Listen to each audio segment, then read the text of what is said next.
Hey, welcome back, everybody. Happy Wednesday and happy last day of July. Hopefully, we all had a wonderful month and hopefully, we're ready because I think August is going to be a very active month here in the world of weather. In fact, we're already seeing that as tropical development is beginning in the Atlantic with potential impacts to portions of the United States. That combined with this ring of fire over the central plains that is rotating rounds of severe storms from the Midwest through the Ohio River Valley even into the southeast and mid-Atlantic, getting in on some of those active storms. And those of you in the Northeast and Atlantic Canada, don't want to count you out either. You also could potentially see some tropical impacts here on down the road. So again, gonna want to keep up to date here as we enter this active pattern. And a great way to do that is by subscribing and hitting that bell for the latest notifications. Also like the video, that will help keep these videos in your feed. And also comment, let me know where you're watching from and what you're seeing. Also, let me know if you have any exciting plans here for August, and let me know if you had a wonderful July. Personally, I had a very busy July. I capped it off this morning by falling down the stairs. I'm not even joking. I did that at about 6:30 in the morning. So I ended July pretty exciting. Hopefully yours, is ending a little bit better than that. But anyway, again, a lot to discuss in today's video and a pretty active month ahead. So with that said, let's go ahead and start talking some weather here. Now, if you tuned in yesterday, this tropical wave that we were looking at did not look nearly as impressive as it is today. You'll notice today we've got some convection firing up. We have just that spin that you can already kind of see on satellite imagery. And again, just much more impressive than yesterday. Yesterday, we had this just disorganized, dry air kind of infested, situation out there. But now, again, that convection firing up, storms becoming more widespread around this general wave axis or this troughing that is ongoing here. And again, this will eventually track up into portions of the Bahamas going into this Friday. And at that point, that's when we have a lot of questions to answer and a lot to figure out. But also, once we get into this area is whenever development is much more likely with this storm. I think from that point onward is when we could see that transition into a tropical depression and potentially a tropical storm. And I don't even completely want to rule out hurricane potential with this system, at least at some point in its life. Here on down the road. So again, we'll break all that down for you in today's video. Also, over the United States, you'll notice we've got pockets of thunderstorms. And again, it's not hard to find that ring of fire. Here it is with these waves of strong to severe storms riding around that high pressure that is bringing dangerous heat to the southern plains. And again, strong storms on the edge. So again, just a very active pattern ongoing here. And you'll even notice back out in the Atlantic, more tropical waves here in the bottom right hand of your screen that could eventually potentially, spell signs of trouble for August, as we could see some more of these waves coming off of Africa have the potential to develop into stronger storm systems. Now, let's go ahead and dive into the tropics a little bit more here. In fact, the first half of this video, probably really the first 3/4 will be focused on the tropics. Then we'll end up or wrap things up talking about ongoing severe weather and potential pattern change on down the road, where some of us could see a tad bit of cooler air trying to work on down into the lower 48. So again, that's the plan for today's video, and timestamps will be below. So again, do not feel forced to watch the whole video if you don't want to. I completely understand. All right.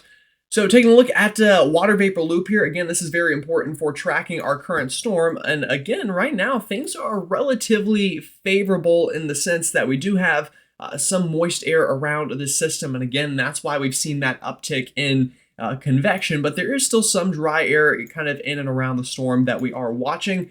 Wind shear is a little more hostile right now, but again, once we get towards this weekend and once the storm gets out here near the Bahamas, the wind shear will relax, the dry air should relax, and really the only thing that will be stopping this system from really strengthening will be time and the overall large size and broad nature of the storm system currently. So again, strengthening is expected, definitely slowly over the next 3 days or so, but once we get towards this weekend, I think the storm could strengthen at a bit more of a moderate pace, and that is something that we will absolutely be watching out for. All right, latest from the National Hurricane Center shows that area of development, again, a 60% chance of developing. I think by this afternoon, if not then, especially by tomorrow, we should see odds bumped up to that red color, just meaning development will be likely instead of possible. But right now, again, we're already over that 50% chance mark of development from the National Hurricane Center. And again, the most likely place right over the Bahamas or just off the southeast coast. having the highest chance of that development. I will note there is just a sliver here, kind of here in the Gulf of Mexico. There is a chance this tries to get in the Gulf. I think odds are relatively low that it gets into the Gulf, but I'll show you my own forecast on those percent chances of where this is going to go a little bit later on. So stay tuned for that. But again, right now, a higher chance that this does develop than it doesn't. And again, it'll be close to the United States when it does. So that's why we really need to keep an eye on this storm system. All right, let's take a look at some model guidance. We'll start with our European model. We're going to start all of our models on Friday afternoon as the storm is again getting over the Bahamas. And again, things are going to change, and we're not completely set in stone on the track, mainly because, again, we still don't have that center of low pressure fully formed yet, which is making it a tad difficult to really pin down the exact location that the storm will go. But no, we are growing increasingly confident that we will have a storm of some sort. And again, here we go. Latest European Friday afternoon. Again, just a wave at this point, kind of over Cuba and the southern Bahamas. But you'll notice what happens as we get this into Saturday afternoon is this area deepens, more convection fires, and eventually, as this is near South Florida, an area of low pressure forms going into Saturday and Sunday just off the east coast of Florida. Now, I will mention this latest run of the European, at least the operational run, does get this a little bit closer to Florida and almost brings a pretty good amount of shower activity over the Sunshine State throughout this weekend. So I wouldn't expect, strong winds or, extreme surge or anything like that, but definitely expect a stormy weekend, I think, for much of the Florida Peninsula, especially the southern and eastern half there towards Miami. Again, could see some pretty widespread showers and storms. Now, we get this into Sunday afternoon, though. Low pressure has formed here just off the coast of South Carolina at this point, and getting into Monday and Tuesday, this storm begins to strengthen slowly, but strengthen nonetheless. And we've got a tropical storm just off the coast of North Carolina getting into Monday and Tuesday here. So again, slow strengthening, but then eventually does strengthen to a named storm just off the Carolina coast, getting into our Monday and Tuesday, and then eventually strengthens into hurricane strength as it rides up the East Coast. And just to zoom this out for you here, again, this is Monday afternoon. Here's that storm just off the North Carolina coastline, likely bringing impacts of some sort, whether that just be increased surge, rip currents, surf, and probably even some showers and storms there towards the Outer Banks with this run. Eventually, again, leads to more strengthening, and we've got a pretty strong storm of hurricane status just off the coast of New England here by at least a good couple hundred miles. Going towards the middle of this coming week, and then eventually gets really close to Nova Scotia, and then directly impacting Newfoundland here about a week or so out from now, and then again works its way up into the North Atlantic. So again, that is the latest European run. It is a possibility. In fact, that's the solution I'm leaning towards right now out of all of the possible solutions, but there are other possibilities that are a little bit on the less likely side, but I'm going to show you anyway because again, it is still a possibility and we can't completely rule it out yet. So here we go. Now, what I'm about to show you is kind of the craziest of all the solutions, and it generally is because it is the GFS model, which oftentimes likes to maybe get a little excited, we'll say. And sure enough, it has been doing that. Now, to the GFS's credit, it has been consistent with this, and its ensemble members have slowly gotten a little bit more behind this idea, not completely, but in certain ways, and I'll show you how here in just a moment. But again, we'll start at the same time frame. Friday afternoon here, here's that wave. Again, just still kind of a disorganized mess over Cuba and the Bahamas. And eventually, here on the GFS, this wave doesn't turn north. In fact, it kind of forms that low pressure over or near Cuba, gets into the Gulf of Mexico here by Sunday afternoon, and then forms into a tropical depression or storm just off the west coast of Fort Myers and the Keys here. So again, the European kind of formed that low pressure here. The GFS is forming it here in the Gulf. And then what the GFS does is begins to strengthen this pretty quickly here, gets it up near the the panhandle of Florida, turns it into a hurricane, and then just kind of meanders it here for a while, just kind of sits in one place, strengthens further, and then eventually kind of moves inland. So again, very different than the European run, and I'll tell you right now, I think this is a way less likely than the European model. Again, not to say it's impossible. We never want to say that in the world of weather, especially when we haven't even formed the storm yet, but I think this is less likely than the European for a couple of reasons, and I'll show you why here in just a moment. But before we do, let's take a look at one more model here, or actually two more models. And this is the Canadian model, or the CMC, or the GEM model. Again, name's not important, but we'll start it here at the same time frame, Friday afternoon. Here's that storm. Again, all the models agree over Cuba and the Bahamas at this general time frame for our Friday afternoon. And then eventually works its way up towards the south coast of Florida as well here, the Canadian does, and also gets into the Gulf, but then curves back over Florida and eventually gets off the Carolina coastline. Again, same timing here as the European, Monday morning and Monday afternoon, just offshore of Myrtle Beach and Wilmington, and kind of scraping the Outer Banks as a tropical depression or storm before, much like the European, again, hooking it out to sea. So similar to both models, the CMC is a little bit here, kind of in between. Starts with a GFS route, gets into the Gulf, but then quickly hooks it back over towards the Florida Peninsula, and then gets off the southeast coastline as a tropical depression or storm to start the work week for our first week, or at least our first full week of August there. So again, different in ways, but also some similarities. All right, one more model I will show you. This is the UK Met model, which surprisingly enough is the model from the United Kingdom. And we'll move this head into time. Again, kind of the storm hidden here at the bottom of your screen, but you'll notice here it is kind of over Cuba and the Bahamas. But what happens is, again, like the CMC and the GFS, kind of gets this into the Gulf a little bit, and more like the GFS, brings us up towards the Florida Panhandle as a tropical storm. And this is as far out as this model goes. But you would imagine would have a similar general gist that the GFS does, although probably not quite as strong here. So again, you might be wondering, well, Gerald, 3 out of the models bring it into the Gulf. Why do you think the European is a little more likely?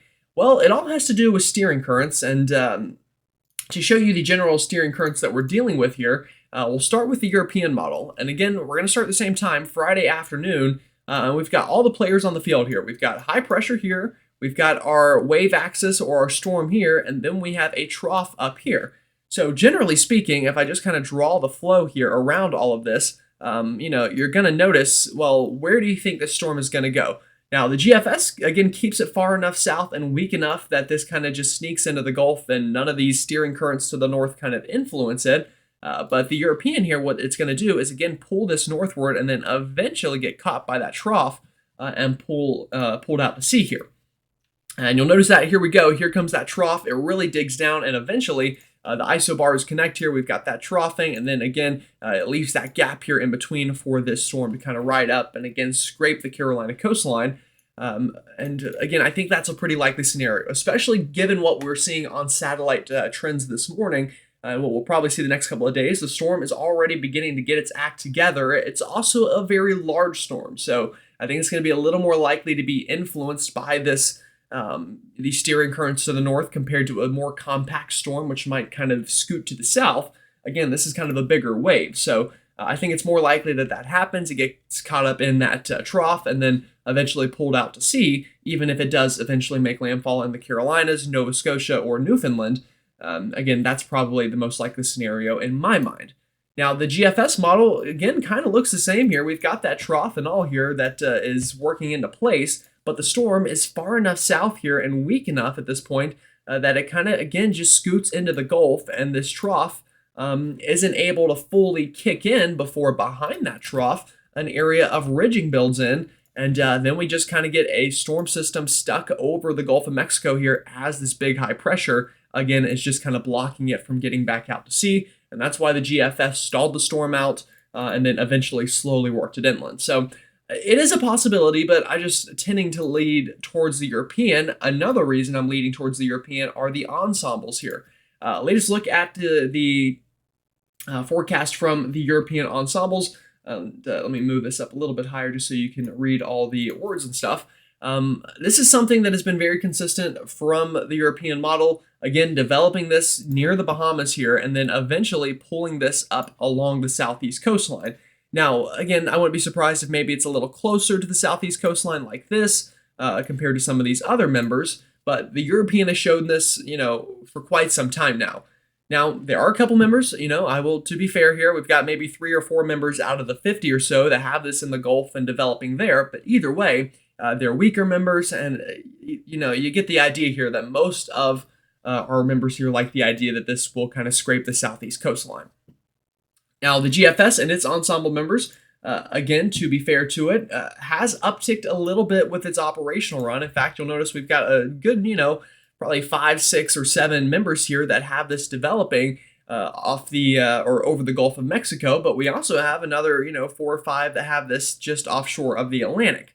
And either way, I will mention the European has only 21 members in its ensembles, while the the GFS has 21 members. The European has, I believe, 51. So you're going to see less either way on this map, but still, you'll notice not a ton of members, probably only about half of them developed this in the Gulf. And again, all of them much weaker than that operational run has been showing. So again, we put all this together and I kind of put my own twist on the forecast and we come up with a map kind of like this. And I created this yesterday, but honestly, I don't think my forecast has changed all that much for this storm system. And I'll update it again this afternoon and for tomorrow's video as well. But right now, I think the most likely scenario is, again, this storm kind of is just a southeast scraper with a low wind shot and making landfall, most likely in the Outer Banks here or from kind of Wilmington northbound.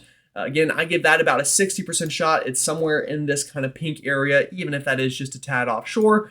But there is an outside chance that this does get into the Gulf. Again, I give that about a 20% shot, but I also think it's just as likely that this is well out to sea and not really much of an impact to anybody as well. So again, all possibilities are still on the table here, but overall, I think the most likely is that middle road where this just kind of sneaks up along the southeast coastline and begins to strengthen slowly but surely.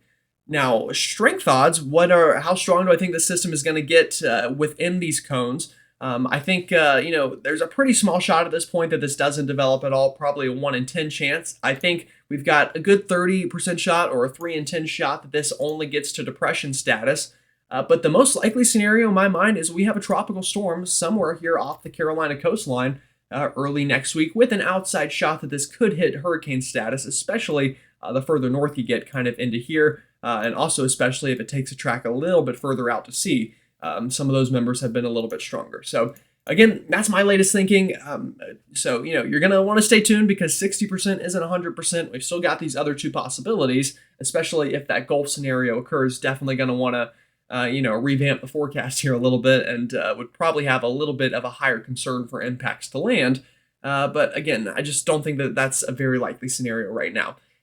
So again, if you have any questions about this forecast, though, feel free to ask me in the comments and I'll try to answer those. But again, I'll update this after we get more model guidance this afternoon and this evening, and then I'll update it for tomorrow's video as well. All right, let's talk severe weather now. Again, the tropics are not the only thing that we are having to worry about. And as I mentioned, big old high pressure here right in the south central part of the country, and this just conveyor belt of storms. You'll notice complex after complex after complex after complex of storms just riding down this ring of fire, as we often call it here in meteorology. And that's been a theme the past couple of days, and it's going to continue to be a theme throughout today. So much like yesterday, if you're in any outlook from the Storm Prediction Center that suggests you could see stronger severe storms, just expect that you have that chance, even if the models I'm going to show you don't necessarily show that in their own right. But one thing I will also mention that has kind of been put under the rug a little bit here, just given how active the tropics have been and the severe weather side of things, is it has been hot. We've got widespread heat advisories and excessive heat warnings. The advisories in the orange, the warnings in that more pinkish purple color on your map here. And again, that is right under this ridge of high pressure. It's been very hot, but on the outside, again, we've seen stormy weather, which has led to some high rainfall totals. We've even got some flash flood watches here in these green areas on your map, and even a severe thunderstorm watch this morning over portions of Illinois for that ongoing complex of storms. So again, active weather for many of us, even if we're not watching the tropics. If we're back home, we've got that severe weather threat, as well as some of that heat that we're dealing with. But severe weather, once again, will be a concern this afternoon, an enhanced risk for severe weather over much of Iowa, southwestern Minnesota there, and extreme eastern Nebraska and South Dakota. Again, could see some strong storms this afternoon. Main threat will be strong straight line winds, but cannot rule out an isolated tornado or some hail. That hail threat, especially kind of up here into the northern threat of this. But again, note, that's light risk and that marginal risk expanding well southward from that enhanced risk. So a lot of us under the threat for strong storms this afternoon, and we'll do it all again tomorrow through the Ohio River Valley and the Mid-Atlantic. Again, a slight risk up for Indianapolis, Cincinnati, Louisville, and into the Springfield area of Illinois there for our Thursday and Friday as well. Could see strong storms with a widespread marginal risk through much of the Mid-Atlantic here, from Philadelphia down to Charleston, Greenville, Spartanburg, Charlotte, Raleigh, Nashville, Louisville, Indianapolis, and even back towards the Pittsburgh area. So a lot of us, again, under the gun for strong storms on Friday as well. All right, let's take a look at some model guidance here. And again, I say this in every video with these setups, the models often struggle with these Ring of Fire setups. So what you're going to look at, I don't want you to take it for verbatim in terms of timing and impacts, but just take a look at the overall theme here. And that theme is complexes of storms throughout the afternoon hours working along this ridge. So again, we could see one complex here, another complex up north, maybe even a complex to the south, all at the same time here within that Storm Prediction Center threat for this afternoon. And that's what this is showing. Also, some widespread showers and storms up into the northeast today could get strong to severe up into portions of New York and even into the New England states. So watching out for that. Again, this afternoon and evening, more complexes of storms. Cannot rule out a derecho, especially up into that enhanced risk up through Iowa. Again, going into this evening and overnight, but other places, again, dealing with these complex of storms. Just to circle a few for you there. Again, they're going to bring impacts, strong straight line winds being obviously the big one, but a small tornado threat and some hail threat, again, especially that hail threat up into the northern plains. But again, you get the idea. These complexes continue to work on through. This gets us into Thursday afternoon. You'll notice more storms firing up here into Thursday evening and to Friday. Again, just following that ring of fire. Here we go. Anybody could see a strong storm in that threat area from the Storm Prediction Center. And even getting into Friday afternoon, again, we'll see some more defined low pressure with some troughing here moving towards the area. Or moving towards the Mid-Atlantic and Ohio River Valley. That again could bring some more widespread showers and storms Friday afternoon, although that's as far out as this model goes. So again, though, if you're under those Storm Prediction Center threats, just go ahead, take them seriously, have a way to get watches, warnings, and advisories should anything be issued for your area. All right, final map I'm going to show you here is going kind of further out into time here. What is the pattern looking like? Obviously, the tropics are going to be active, but another thing we're keeping our eye on here is the potential for a bit of a cool down in the long run. Now, this gets us into this weekend. Again, here's that big ridge kind of building and shifting out west a little bit while some troughing works into the east. That's the same trough that's going to try to pick up Debbie wherever it forms. And at the same time, again, bringing some showers and thunderstorms to the Mid-Atlantic and Ohio River Valley. Now, watch what happens next week. We've got this big area of troughing and cooler weather up into eastern Canada. This is for next Monday.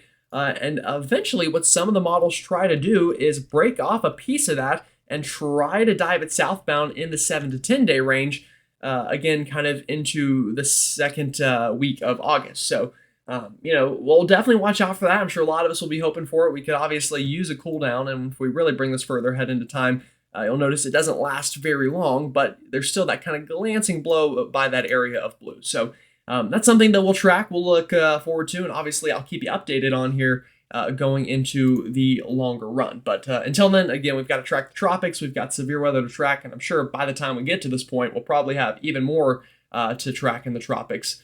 As things really heat up, I think, going into August. Alrighty, folks. Well, I appreciate you watching. Pretty good video today, I think. Discussed a lot, talked about a lot, and gave you an update on everything we have an update on. With that said, though, enjoy the rest of your July, and I will see you all tomorrow to start August.